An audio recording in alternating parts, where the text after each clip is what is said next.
let's talk about, are there any position players that need to be recognized, like a Jerry Judy? You mentioned Elijah Moore.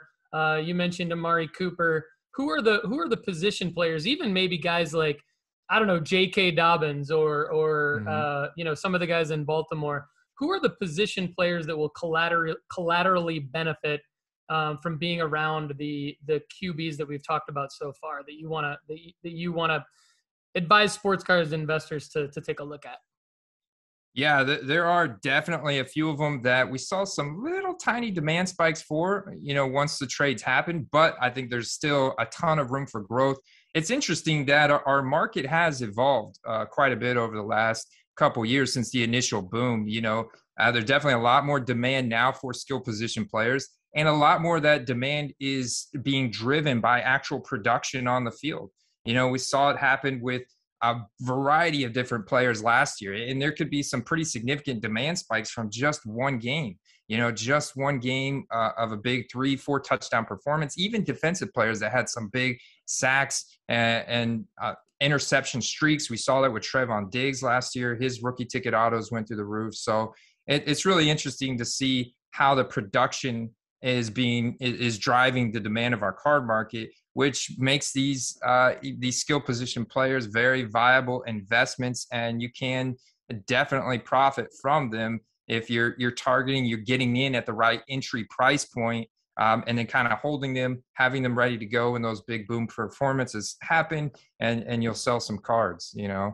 And we saw some of these guys, their values go up from news alone, from speculation alone. Jerry Judy's a prime example on the Denver Broncos. And if you look at the Denver Broncos roster, you got Jerry Judy, Cortland Sutton, and then Albert Okwuegbunam at tight end. And they traded Noah Fant in the trade, as well as Drew Lock, to Seattle for Russell Wilson. So, Albert Okwuegbunam's stock went up a little bit, but there's still a lot of speculation on like who's going to get the bulk of the target share in the Denver offense. And with Jerry Judy having the college resume he did from Alabama, and he's only a third-year player, and he has the draft pedigree, being drafted in the first round from 2020, his cards have seen the biggest increase. They're getting the most hype, and there's arguably the most speculation, like the highest expectations for him going into 2022.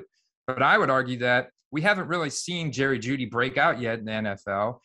He struggled with some injuries here and there, high ankle sprain last year, and we know what that kind of does to wide receivers, especially when they're trying to run routes and stuff. And that's one of the things that Jerry Judy is really known for, is his route running ability.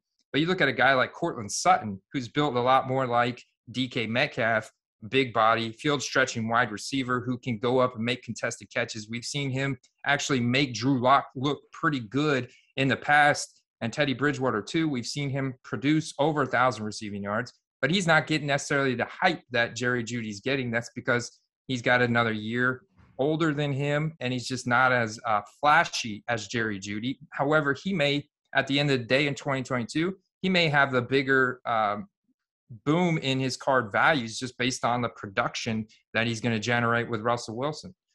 So some stuff like that I look at,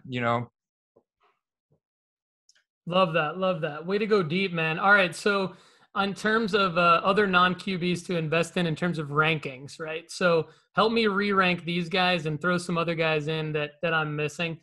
Because I know the ones you just named are phenomenal super sleepers, but these are probably the more common names. So number 1, I've got Jamar Chase, 2, Justin Jefferson, 3, Jonathan Taylor, Derrick Henry, 4, Devontae Smith, 5, 6, Najee Harris, and 7, Jalen Waddle. So again, these are non-QBs to buy. Is there any of them that you would disagree with completely and avoid? Like, help me kind of calibrate these. Okay. Yeah, so I love Jamar Chase. Generational talent, especially with the chemistry he's got with Joe Burrow. But I mean, his cards are so expensive right now, and there's a limited supply, limited availability with Prism Optic Select not even out yet. So you look at his rookie ticket autos; they're selling for the same as Trevor Lawrence, sometimes more, same scarcity. So I love Jamar Chase for fantasy purposes. Like, I draft him number 1 overall wide receiver. But in terms of investing, I would rather invest in T. Higgins, his teammate. T. Higgins had a big touchdown in the Super Bowl. He actually had 2 touchdowns, one that Joe Mixon threw him. But, there was games earlier in the season that T. Higgins, I think if you go back to the historic game that Joe Burrow had against the Ravens last year, where he threw for 5 touchdowns and like 500 yards, something crazy. That game, I think 3 or 4 of those touchdowns were to T. Higgins, and we saw an immediate spike and a price spike in T. Higgins. Well, he's come back down since then, because a lot of people will focus on Jamar Chase, and they'll just go directly to Jamar Chase. But the thing with Joe Burrow, if you guys have noticed, like his favorite receiver is the open guy. Like, I mean, he's a very savvy, smart quarterback who makes really good decisions on the fly. And they've made incredible improvements to the offensive line this offseason, have done really well to protect him in 2022. So they're going to be right back in the fold. And if Jamar Chase is getting double covered or bracket covered, then T. Higgins is going to get open. T. Higgins is incredible. He's a lot of the reason why Trevor Lawrence was so good, has such good numbers in college. T. Higgins is just really good route runner, great deep ball speed. Contested catch rate is really good. So T. Higgins is absolutely a guy that I would look at investing in, because you could still pick up his rookie ticket autos for like $40, $50. And he's not going to be like this ultra consistent week to week guy like Jamar Chase, but I think he's got plenty of boom games in him. And we've seen it happen last year. I think we'll see it happen again, and especially in the postseason. Like that's where you want to see those big boom games. High floor guy too. Yeah, I've noticed that you can. Yeah. I've noticed that you can. If you can get a rookie auto of a player like T. Higgins. Last year I did it with Kadarius Toney. I was super lucky, but if you can get a rookie auto of a guy like that for under $50, if they have a good game, that card can sell the next week for maybe $150. And so it sounds like T. Higgins, falls into that category for you, and I love that. So in terms of the re-ranking any of those players, is there anything else that you would change there, or do I have them kind of in an okay order? Yeah, so the one that really sticks out to me, like I like Jonathan Taylor, of course, right? I love the rankings very much in line with like our fantasy football rankings, especially when you talk about dynasty fantasy, that takes their age and their career arc into trajectory, which I think has a ton of correlation over to sports cards. However, the one that I would really move down, and it's kind of unfortunate, but this is the reality of the position in the NFL, and that's Derrick Henry at number 4. He suffered the worst injury of his career this past year, and I think his age is starting to show. If you look at the efficiency metrics of Derrick Henry and Dontrell Hilliard and Deontay Foreman, who are the 2 guys that stepped in for him, they were actually more efficient on a per carry basis than Derrick Henry was last year, believe it or not. And so we're starting to see signs of the age catching up to Derrick Henry, because the Tennessee Titans have historically given the guy like 35, 40 carries a game. And so it's really catching up to him. And now he's going to be turning 29 this year. So, that age production curve for a running back starts to decline around 28 years old. So Derrick Henry, of course, an athletic freak, an anomaly, at his size and speed. And he hasn't had the injury concerns before last year, but I'm afraid that we're going to start maybe seeing some more of that. It's obviously no guarantee. You can't ever, plan for that. I don't wish an injury upon a guy, but at his age, his injury probability just goes up a lot. And his cards are still very expensive. I mean, just because he's been a rushing leader for the past several years and he's been on a Hall of Fame career trajectory. So he's a guy that I would move down to number 7, potentially out of the top 7. In terms of investing. I love Najee Harris. You got the rookie element there. Jalen Waddle, I'd actually move him down out of the ranking because of the Tyreek Hill trade to Miami Dolphins. I think Tyreek Hill is going to demand at least a 15 to 20% target share. And it's I didn't like the trade for Miami. I think it's a very repetitive player as Jalen Waddle and Tyreek Hill. They're very similar players, and I think they're going to be competing against each other. And you actually have Mike Gesicki, who's a big body tight end Yeah, Mike Gesicki, man. I love investing in Mike Gesicki for 2022 because he is an incredibly massive tight end, but he is used almost exclusively as a wide receiver. In fact, he lobbied to be paid as a wide receiver. It didn't happen. He got the franchise tag for 2022, but this is a guy they're going to line up in the slot. They're going to line up outside. They're going to move him around. He's going to be. They also traded away this just was over the week, and they traded away Devontae Parker to the New England Patriots for a third-round pick.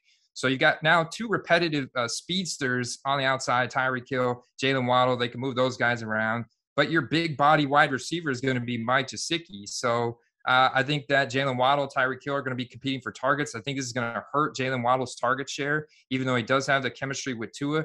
They paid a lot of money for Tyreek Hill. They're going to want to use him. They're going to scheme him into a lot of different plays. He's also a kind of guy that kind of demands the ball or he starts getting upset. So there's going to be some interesting target competition there. But the one guy that I think is consistent and is going to have an improvement this year is Mike Gesicki. And his cards are still very undervalued. And this is a really good receiver from college. And just, I mean, you can't defend him. He's a mismatch nightmare whenever you line him up as a wide receiver, which they do over 50% of the time. Seems like it's a really close analogy to the guy over your left shoulder right there. So yeah, my man Tyreek Hill. No, it's very true because Travis Kelce. We were talking about Travis Kelce, the Kansas City Chiefs. So the Chiefs, I definitely think are, and that's one of the reasons why I moved Patrick Mahomes down. I think that Tyreek Hill is somewhat irreplaceable in that offense. Marquez Valdes-Scantling may have a similar speed, but he has a lot more drops on his resume. He doesn't have nearly the route running or the explosiveness ability, the elusiveness that Tyreek Hill has is not there with Marquez Valdes-Scantling. He's more of a longer, lanky, like a Chase Claypool built type of receiver, tall, lanky, fast. And he can take the top of a defense, sure. And I'm sure there's going to be some deep balls thrown his way. Is he going to catch them? He had a lot of drops in 2020. He did a little bit better last year. So I get what they're trying to do, but that's not Tyreek Hill. And I think Travis Kelce is the best tight end in the league. That chemistry with Mahomes is insane. So he's going to continue to be a top guy. Maybe, I don't know how his target share goes up even more, but it's going to be at an all-time high as a tight end. So I like that from that aspect. But, the Kansas City Chiefs, they lose pieces on their defense, the pieces on their offense. And now the AFC West has just gotten better and better and better with the Broncos, the Chargers, who we haven't talked about yet. The Chargers look like this. And how have we not talked about Justin Herbert? Yeah, this super mutant, just a crazy team. Like, it's going to be hard to not see the Chargers make a deep playoff run, potentially the Super Bowl run this year. But it is realistic because you're playing against the Bills, you're playing against the Bengals, the Browns, the Ravens, the Broncos, the Chiefs, the Raiders, who we haven't talked about yet either, and getting Devontae Adams, all the weapons they have. It's the AFC, the top 9 or 10 teams in the AFC are equivalent to the top 4 teams in the NFC, so the AFC is just a total gauntlet that is going to be really crazy. And we want you to check out the Facebook group at sportscardstrategy.com. There's a link there to join. Please also subscribe to the podcast and the YouTube channel if you haven't already. There's also links to do that at sportscardstrategy.com. And please check out the Sports Card Investment Report at nooffseason.com. And you can save 20% by using the promo code NOOFFSEASON. So do that. And, of course, check out marketmoversapp.com and save 20% on that wonderful product by also using the promo code NOOFFSEASON. Everybody, this has been another great episode of the Sports Card Strategy Show. Thanks again to Andy Cason from Football Card Quest for joining Kendall and I. Kendall, McKee from not only No Off Season Sports Card Content Network, but also Wild Cards Box Breaks and JustBaseball.com. Really appreciate you. Thanks again, everybody, and have a great day.